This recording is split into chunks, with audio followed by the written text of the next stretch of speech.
like what Kyle Shanahan. But it's just like when we think of because I think a theme that we're kind of talking about with this team and then going forward in the future is like the standard of this team.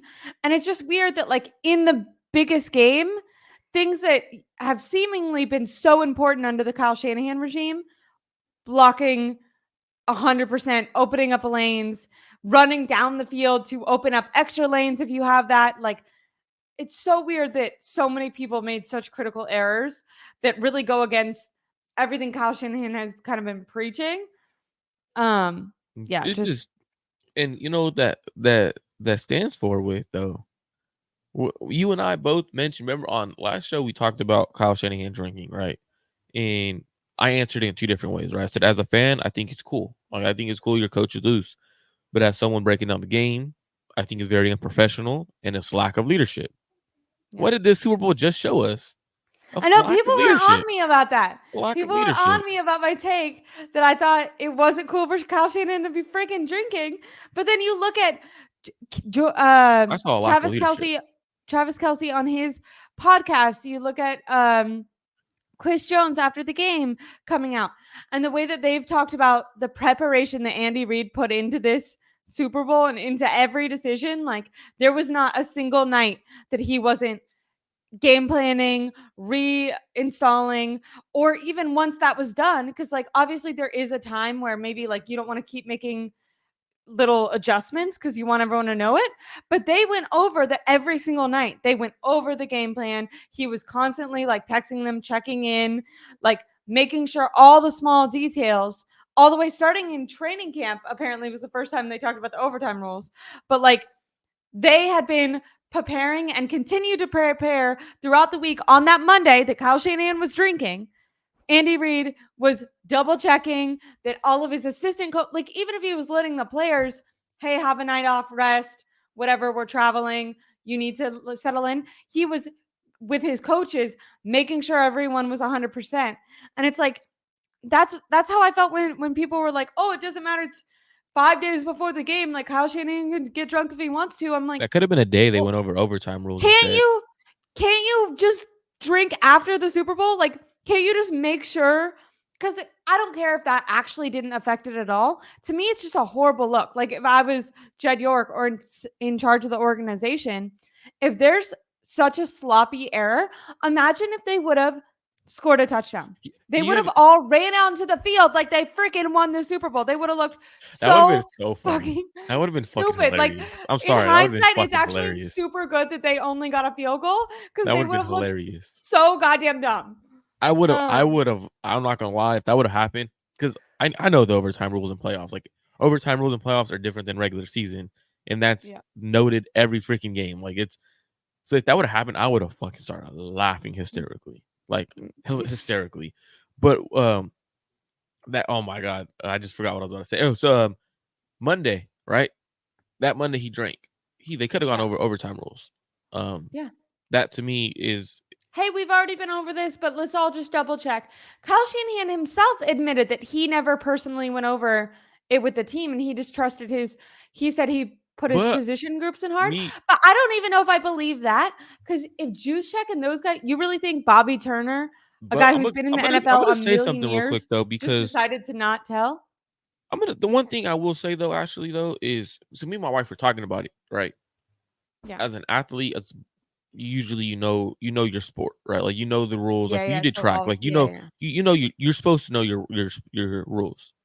Yeah, These are like it's not just professional them. athletes. This is their Yeah. job. How do you not know the rules to your job, right? Like I have at work, right? We have regulations, we have things that we have to go by. Yeah. That's my responsibility to know, Yeah, yeah, right? yeah. I kind of So like that perspective too. because like at the end of the day, like yes, they are going over the overtime rules, which is great as the Chiefs understanding. Like, hey, like let's be prepared for every situation. We don't know how this game's going to play out. The Niners weren't expecting overtime. Obviously, they felt it was going to be won in regulation, which I'm not a fan of. I think when going to overtime just means no team was good enough to win. Um, that's how I see it. It's you Yeah. get the job done in regulation, but the fact that they weren't able to win in regulation and they had the opportunity to go overtime, and seeing the reactions from them Right, like like that. they had so many errors in regulation, and then freaking they were granted basically a lucky chance to have a whole new game. I on the broadcast that I watched, the announcer literally called it that. He said it's a whole new game for the overtime, and they freaking squandered it again. I think that that's why so many players are like more hurt, is because like they had so many chances and they kept messing up, and they were granted more and more chances. Like And you know what's there were crazy, so many actually, opportunities. is our defense would have had a 3-and-out in overtime if we would have kicked the ball off first.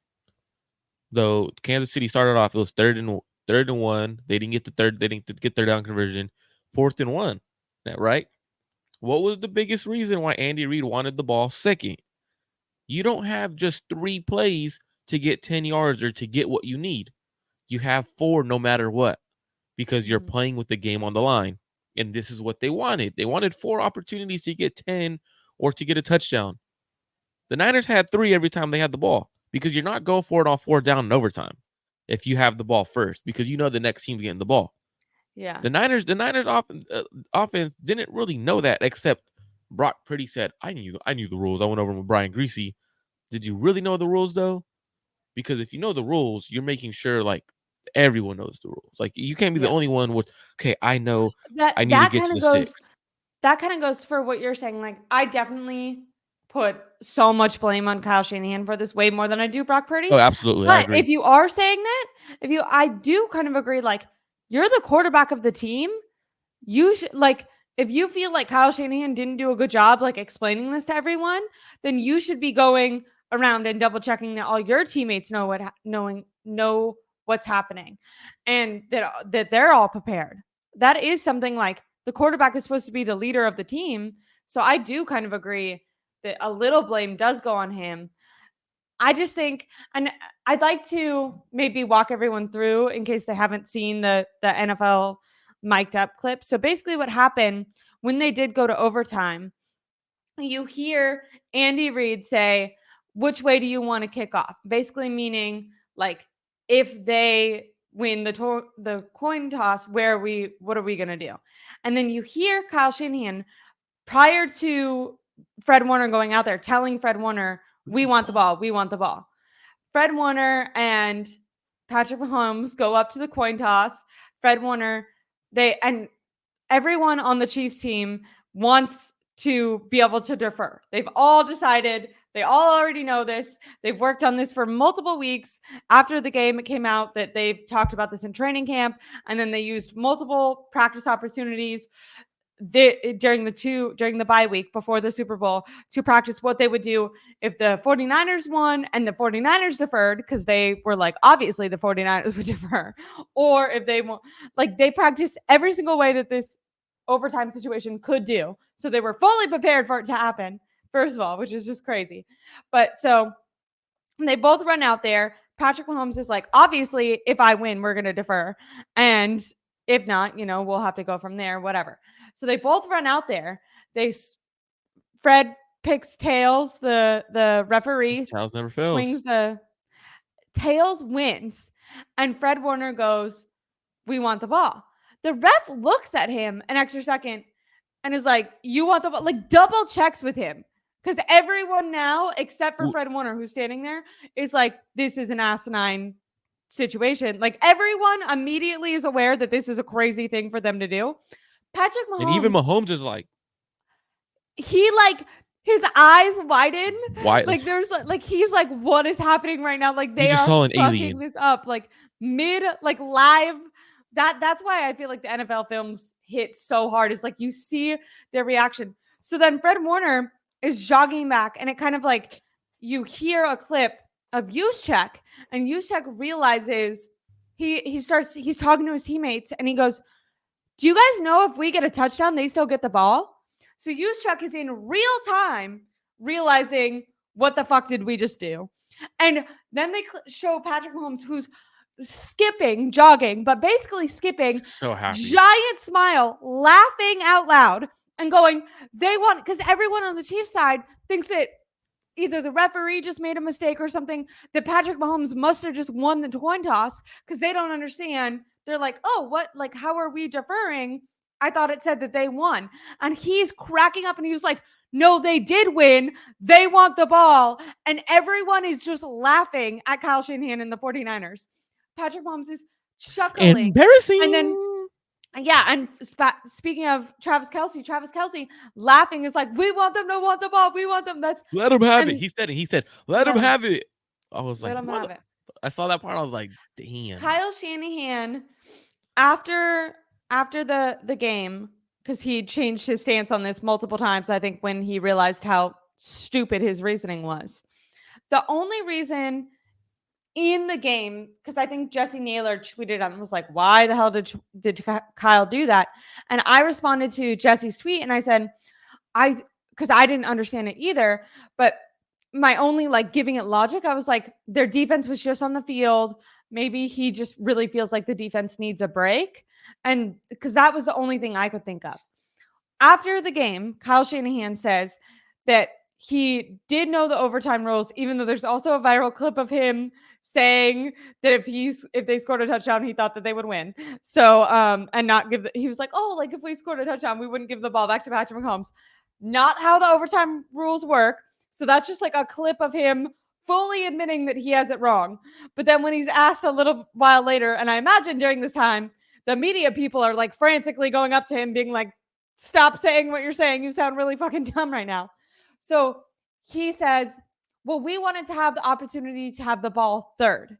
Well, when Andy Reid, which means basically if the 49ers would have scored a touchdown, then no matter what, the Chiefs would have had an opportunity to score a touchdown too. And so in Kyle Shanahan's mind, he was going to score a touchdown. They were going to give the ball to the Chiefs. The Chiefs were going to score a touchdown. And then the 49ers would have an opportunity to win it with a field goal with the third round. Only problem is Kyle Shanahan is constantly playing to not lose the game. He's very conservative. The worst part here, though, Ashley, is go ahead. He's trying to think like Andy Reid.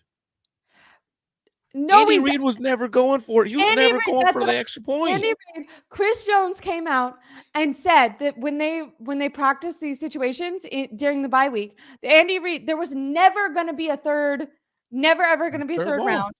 That when they scored the touchdown, if it went how Kyle Shanahan was assuming it was going to go, with 49ers scoring a touchdown, which didn't even happen, but if they scored a touchdown, then giving the Chiefs opportunity to score a touchdown, the Chiefs would have had, with the new overtime rules, the Chiefs have an opportunity to go for two and win the game right there and never give the ball back for that third possession that Kyle Shanahan said was so important.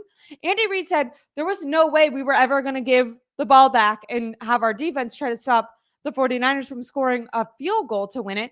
We obviously were going to go for two and live and die with either Patrick Mahomes more than likely scoring and then winning the freaking Super Bowl, or even if we were going to lose, we were going to lose with the ball in Patrick Mahomes' hands. They were always going to go for two. There was never going to be a situation where the 49ers had a third possession ever. And so frustrating because Kyle Shanahan, after the Super Bowl, I think it was 3 different reporters gave him the opportunity. Did you keep the ball to give your defense a break? Did you keep the ball to give your defense a break? Did you keep the ball to give your defense a break? Each time he said no and reiterated his stupid third possession strategy. Then the next day, when obviously John Lynch and whoever else realized that was an asinine decision, they probably heard Andy Reid and Chris Jones saying we were never going to get the fucking ball back. Then they go back to that end of year press conference, and Kyle Shanahan is like, oh, well, like reiterates his stupid third down thing or third possession thing that was never going to happen. But then also goes, well, also our defense was tired. And then John Lynch interrupts and he's like, it was really important for us to give our defense a break. Completely changing their reasoning from after the Super Bowl. Just multiple tries to try to get a good story straight going on with them. But yeah, just a horrific, terribly unprepared. Looks so bad that Kyle Shanahan was drinking multiple days before the Super Bowl when such an important decision. I know earlier it was like one of the first comments we had, but we had a comment saying to kind of stop bringing up the overtime stuff. I think that is, in my opinion, when we're talking about regulation, there was a million, the Ray McLeod thing, Christian McCaffrey friggin' fumbling the football, Nick Bosa allowing Patrick Mahomes to run for 18, 20 yards, like lots of things, pass protection breaking down and them not being able to convert the third and 4, that whole entire first quarter that they didn't capitalize. When we look at regulation, I think that's a team loss. When I look crazy, I was just thinking about it on that third and 1, right? Where because part of the mic'd up, that third and 1, where Patrick Mahomes picks up like 18 and Trent Williams is yelling on the sideline. Watch Key Mahomes. So frustrating. Our offensive tackle is calling out the play, right? Calling out the play. Yeah. But people were wondering why Steve Wilks was fired. Yeah. We'll get to that. So that's another reason, right? During the mic'd up, it's like, hey, like you could have watched that and been like, that guy's not coming back because the offensive tackle is telling you what's happening, and you decided to not have anything in a plan for a play action naked boot. It wasn't I keep seeing people on the timeline saying it was a read option. It was not a read option. It was a play. It was a naked boot. The whole opportunity was, and Mahomes told everyone in the huddle, if you're not open, I'm going. So he pretty much told everyone, don't get open because I'm going. I'm putting the ball in my hands in this situation on that 4th and 1. If you don't get open, I'm going. They were all blocking downfield because they knew he was not throwing the ball and risking the game 1 yard. So for me, that to me is another part in the mic'd up where I'm like, defense is not, but they're not in a great position to win the game. No. As much as people want to say Steve Wilks coached a great game in the Super Bowl, I'm not saying he didn't coach a great game. Yeah. Keeping Patrick Mahomes to 19 points is impressive. It was phenomenal. But you are right. It's interesting, right? Because you're like, oh, they did that good. And it looked like they made a lot of mistakes. So, like, how much better could they have done if, like, DeMeco Ryans was the coach or something? You have to kind of wonder.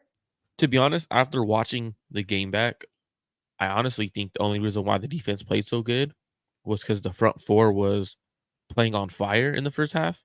Like, they played lights out in the first half. Second half, they didn't play as good, and look how the defense kind of, like, took a little step back because of the defensive front 4 not getting home. Besides that, if the front 4 doesn't get home as much as they did in that first half, our defense doesn't look as good in that first half, in my opinion. So, like, he does get credit, but it's also because the front 4 was just going berserk. Like, that was just finally did their job. Yeah. It was just Randy crazy. Gregory was like getting tackles or sacks. But I completely agree. To wrap up though, really quick, what I was saying is I think like during regulation, it's such a total team loss. But when I look at the overtime, I have no one else. And to me, that's a whole new game. It's a whole new opportunity to win. And that is where it really lies on Kyle Shanahan, and why, even though I think tons of players and individual plays, getting mad at George Kittle for not blocking, the firing of Steve Wilks, all these things can be discussed.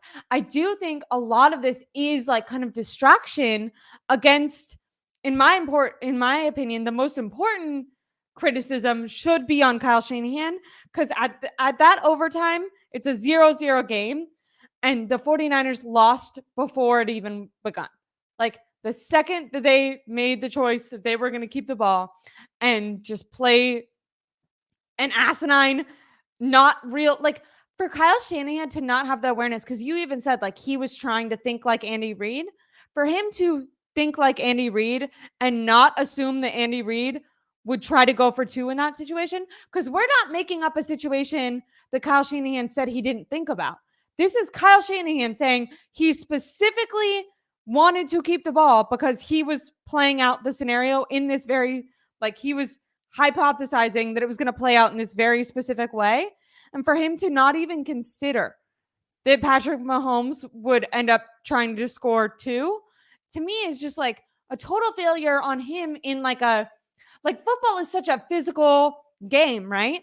But like the 49ers lost because of like a mental error. Like that's like Kyle Absolutely. Shanahan, like just having a complete mental blunder in the biggest moment of his life.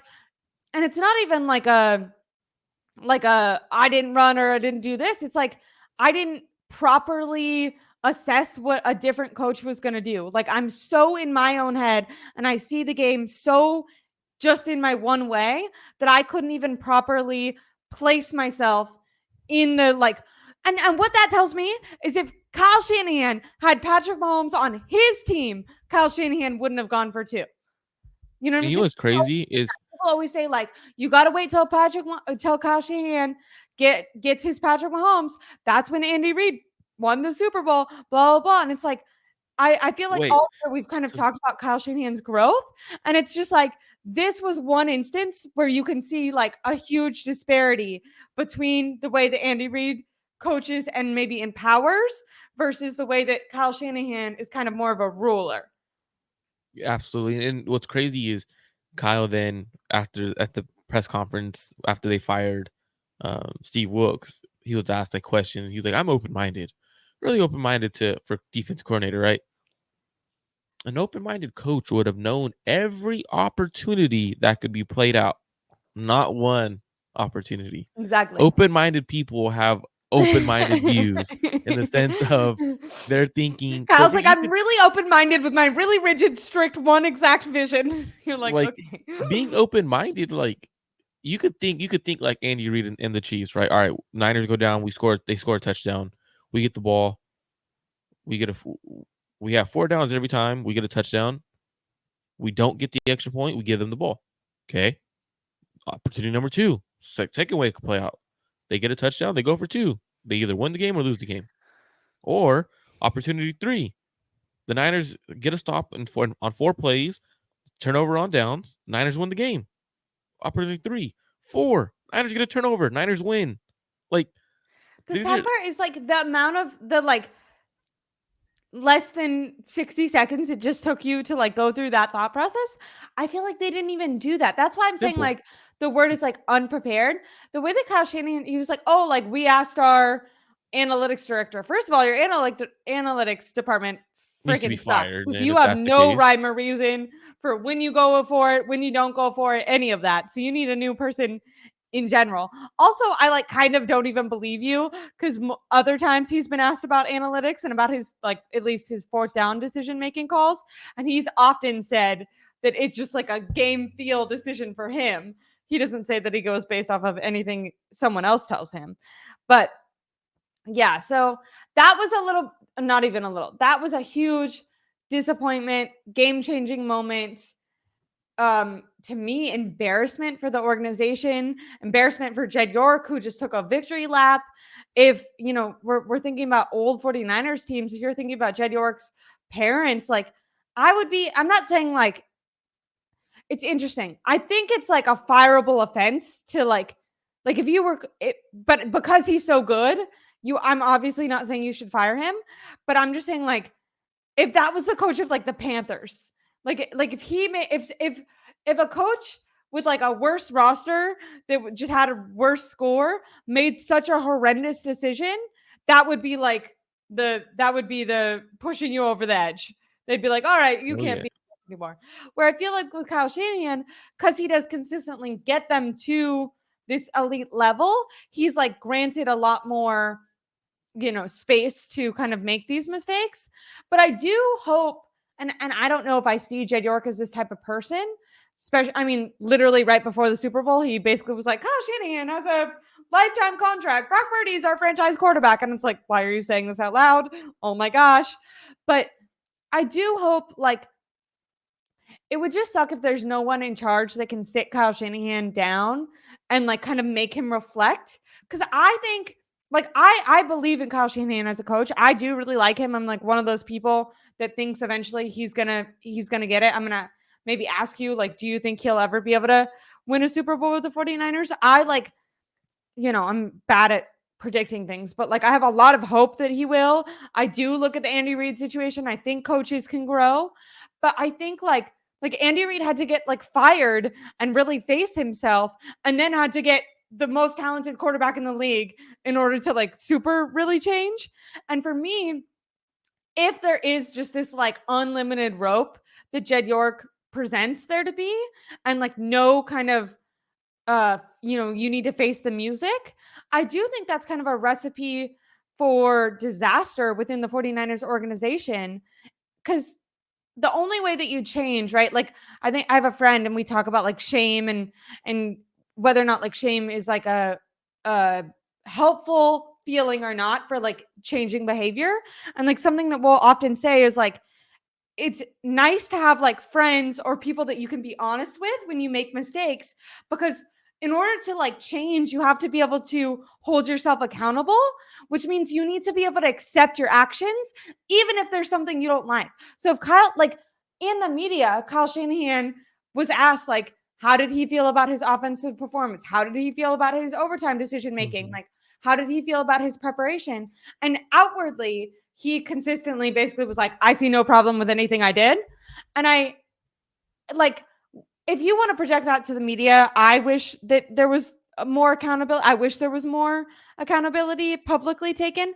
But, that's kind of more of a personal preference, as long as you're doing it inside. But my thing is, I don't know, like, do you believe that Jed York is sitting him down and making him take accountability? Like, do you think he's doing that by himself with maybe with his dad, with his team? Because it looked like I don't George know. I Kittle, don't think so. it looked like George Kittle and Ayuk, specifically George Kittle after the Super Bowl. It was like the first time that you saw players almost look like, oh, holy shit, like we're kind of losing a little bit of belief in Kyle Shanahan. Did you get that vibe? I kind of got that vibe. Kinda. In the sense of Brandon Ayuk's family going on to the Instagram saying how we'll use what you here. Obviously talking about Brandon Ayuk, who got them to the Super Bowl or helped get them to the Super Bowl, and he wasn't used. George Kittle in the sense of talking about it. Kyle Juszczyk throwing his coach under the bus, how they weren't prepared. It does sound like a little bit into this sense of, you could look at it in terms of there is a little bit of belief that gets lost there. Now I do think at the end of the day, I do think Kyle Shanahan can win a Super Bowl with the Niners.